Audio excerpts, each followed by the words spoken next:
Bezrat Hashem, le Chok d'Israël de ce matin, Brachot, la page 27a. Rav ikla le begneva. Vetzali chez Shabbat, berev Shabbat. Rav, il se trouvait dans la maison d'un rabbin qui s'appelait Gneva.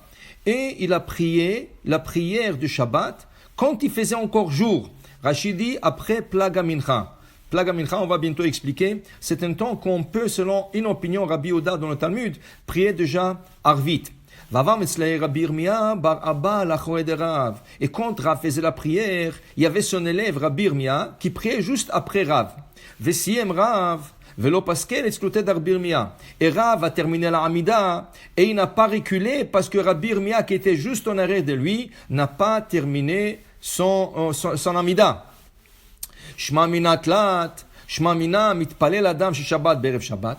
De là, on apprend 3 halachot de cette histoire. On appelle ce type d'histoire dans le Talmud Ma'aseh Rav. Ma'aseh Rav, ça veut dire que des rabbins ont fait certaines actions, malgré qu'ils n'ont pas enseigné l'halakha. Pour nous, c'est la manière qu'ils sont conduits, c'est une halakha. Et la Gemara déduit 3 halachot de cette histoire que Rav est venu prier la prière de Shabbat quand il faisait encore jour, et son élève Rabbi Irmia priait juste en arrière de lui, et que Rav a terminé sa Hamida. Il voulait pas reculer parce que Rabbi Irmia était en arrière de lui. Shma minat lat, on apprend 3 halachot de ça. On apprend Talmid, mitpalel, Talmid, achori rabo. Tout d'abord, Rabbi Irmia, c'était un élève. Ça veut dire qu'un élève a le droit de prier juste derrière son maître. Vishma mina, une autre halakha qu'on apprend de là, Asur lavo, kenegen mitpalelim, qu'il est interdit de passer devant quelqu'un qui fait la prière. Alors, si vous faites la Hamida et juste en arrière de vous, il y a quelqu'un qui n'a pas encore terminé la Hamida, vous n'avez pas le droit de reculer en arrière.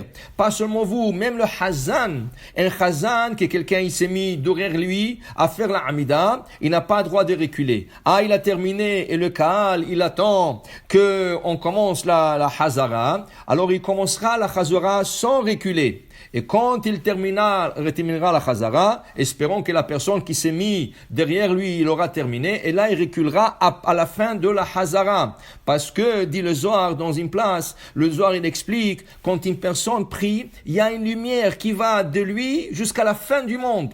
Quelqu'un qui passe devant cette personne, elle coupe cette lumière. Selon le Shulchan Aruch, on a le droit de passer après 2 mètres après la personne, de tout le côté, en avant, en arrière, sur le côté. Mais selon le Zohar, ad sof ha'olam, quelqu'un qui prie, on n'a pas le droit de passer devant lui. Alors voilà, on apprend ça de Rav, qui voulait pas reculer parce que Rabbi Irmia, son élève, priait juste en arrière de lui. Mais sachez une chose, une personne, il faut qu'elle soit hacham. Il faut pas qu'une personne qui vient en retard et se met juste à côté de la porte. Tu le mets à côté de la porte, tu bloques le gens, et les gens ne peuvent pas ni rentrer, ni sortir, ni reculer, ni faire rien du tout. On appelle ça chacham enav berosho.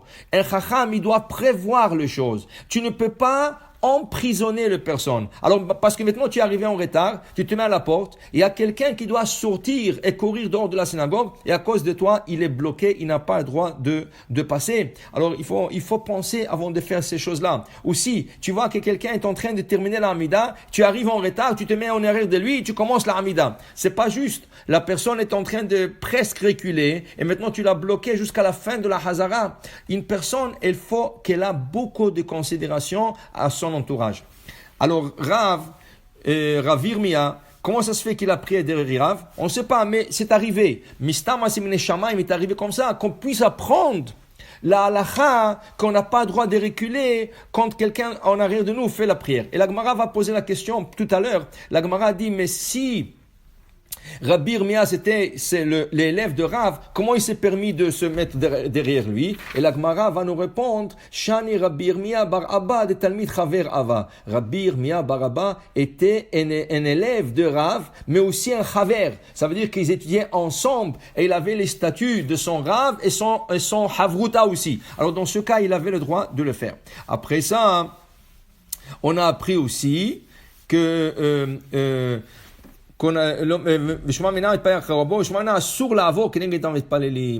maintenant, il faut comprendre qu'est-ce que c'est Rav qui a prié la prière de Shabbat. Alors vous savez qu'on peut accepter le Shabbat quand il fait encore jour. On appelle ça Mosif Michol à la Kodesh. On ajoute du jour profane, qui est le vendredi après-midi, et on ajoute ça dans le Kodesh. Maintenant, on ne peut pas commencer à prier n'importe quand. Il y a une heure qu'on peut commencer à prier. Et Mincha et Arvit aussi. Il y a une heure qu'on peut commencer à prier Arvit. Dans le Talmud, il y a Rav Yehuda et Chachamim qui discutent quel est le premier moment qu'on peut commencer à prier Arvit. Chachamim, ils disent quand les étoiles ils sortent. Rabbi Yehuda, il dit, non, on peut commencer à prier Arvit, mi plag à mincha. Plag à mincha, c'est 1h15 avant la sortie des étoiles. À la fin d'une grande discussion dans le Masechet Brachot, la Gemara n'a jamais conclu. Et la Gemara nous dit la halakha, de Avid Kemar Avid, de Avid Kemar Avid, qui veut dire que l'opinion de Rabbi Yehuda est valable et l'opinion de Chachamim est valable. Qui veut dire, a priori, on essaie de prier Mincha, Arvit, après la sortie des étoiles. Mais celui qui est dans le besoin, il peut compter sur Rabbi Yehuda et prier à partir de Plag Mincha, malgré qu'il fait presque plein jour. On voit encore le soleil en plein ciel, okay?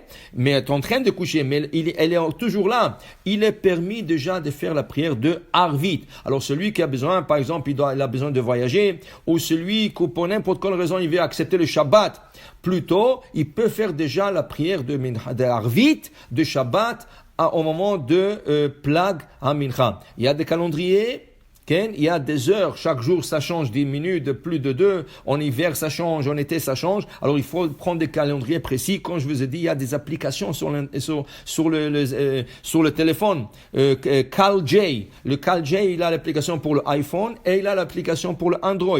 Vous downloadez cette application et ça vous dit, mais faire attention, downloader, c'est dans le settings, regardez le settings pour le séfarade, parce que le CalJ il est fait pour le séfarade et pour les Ashkenaz, il y a des grandes différences séfarades Ashkenaz dans les heures. Alors c'est très important de le régler selon l'opinion séfarade. Et là, vous savez quand c'est Plag Mincha et vous pouvez déjà commencer à faire la prière de Arvit. Amen ve Amen.